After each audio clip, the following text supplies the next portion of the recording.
नमस्कार फ्रेंड्स, मैं हूं पूनम बिष्ट अल्मोड़ा की पहाड़न। आज मैं आपके सामने लेकर आई हूं चीड़ के पेड़ का फल यानी कि फ्रूट ऑफ पाइन ट्री। हमारे पहाड़ों में बहुत ही प्रचुर मात्रा में पाया जाता है चीड़ का पेड़।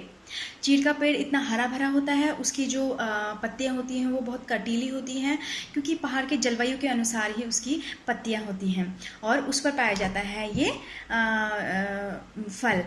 ठीक है, लेकिन हमारी जो पहाड़ी भाषा में इसको कहते हैं ठेठ। और शायद आपको पता हो या ना पता हो, हमारे पहाड़ के जो बच्चे हैं, इवन मैंने भी इससे जब भी मैं इसे खेलती थी तो इनको हम बकरियां मानते थे।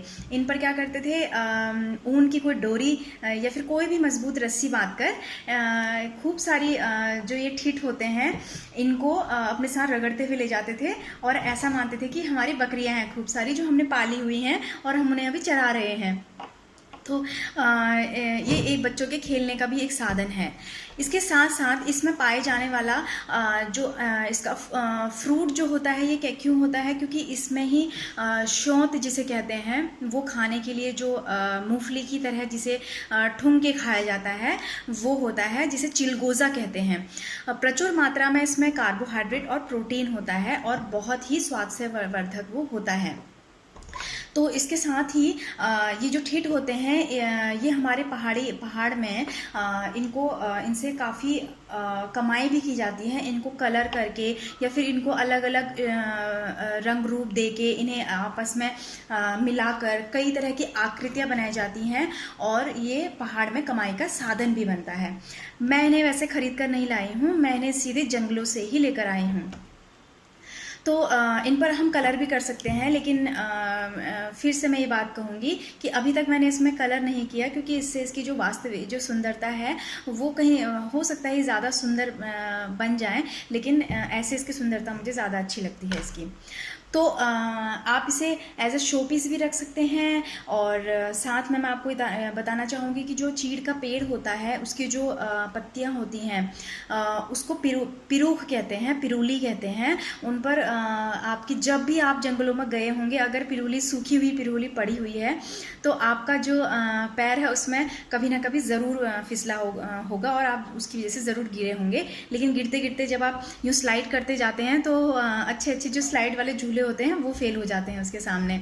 साथ ही अभी लॉकडाउन के दौरान ही ऐसा समाचार सुनने में आया है कि जो उसकी पिरूली है उसी से कुछ बिजली का भी उत्पादन हमारे पहाड़ों में किया जा रहा है। तो इससे इस बात का हम अंदाज़ा लगा सकते हैं या इस बात की एक आशा जगी है कि पहाड़ के लोगों को उससे जो है उत्पादन भी होगा और पहाड़ के लोगों को नौकरी भी ज़रूर मिलेगी।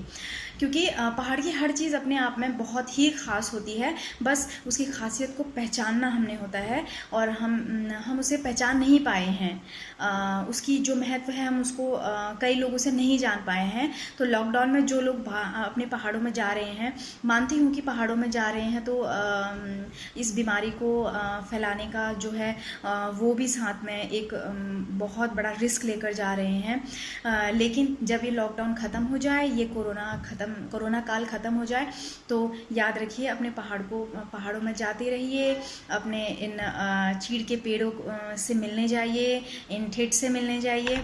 और साथ में मैं आपको एक और बात बताती हूँ, बचपन में जो चीड़ का पेड़ होता है उसकी टहनी को मैं और मेरे कुछ दोस्त क्या करते थे, उसकी टहनी को छील के तो उसमें से एक वाइट कलर का जो पार्ट होता है उसके बाहर का, उसको निकाल कर हम खाते भी थे और वो च्युइंगम का काम करता था। वो हमारे लिए एक च्युइंगम होता था।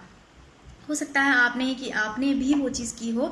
तो अपने पहाड़ के चीड़ के पेड़ को हमेशा महत्व दीजिए, ज़्यादा से ज़्यादा उनके जो है उगाने की कोशिश कीजिए। अगर आपसे हो सकता है, जब भी आपसे बन पड़े तो एक पेड़ ज़रूर उगा कर आइए पहाड़ में। जब भी आप जाते हैं, आप जाएंगे तो क्योंकि नेचुरली ही वो उगता है, उसको वहाँ कौन पानी देता है, कौन उसे खाद देता है, वो नेचुरली ही उग जाता है। तो आप एक पेड़ उसका उगाकर आ सकते हैं। साथ में ये ठिठ अपने साथ ला सकते हैं, चाहे इनको कलर करिए, चाहे इनको किसी भी शेप में रखिए। और हाँ, जो चीड़ के पेड़ में उसकी टहनी को काट के उसकी थोड़ी सी छाल निकालकर एक कुप्पी लगाई जाती है, जिसमें एक लिसलिसा पदार्थ लीसा निकलता है। लीसा निकालने पर वैसे सरकार ने रोक भी लगाई है, लेकिन वो रीसा उसका कॉन्ट्रैक्ट मिलता है एक्चुअली। तो अगर कोई उसे गलत तरीके से बिना कॉन्ट्रैक्ट के निकाल रहा है, यानी कि वो इलीगल काम है, क्योंकि वो बहुत ही यूज़फुल होता है। बर्तनों की जो चिपकाया जाता है बर्तनों को, वो उसी से किया जाता है। तो देखिए, अपने पहाड़ को जो है जितना आप हरा भरा बना सकते हैं, अपना उसमें योगदान कर सकते हैं, आप कीजिए।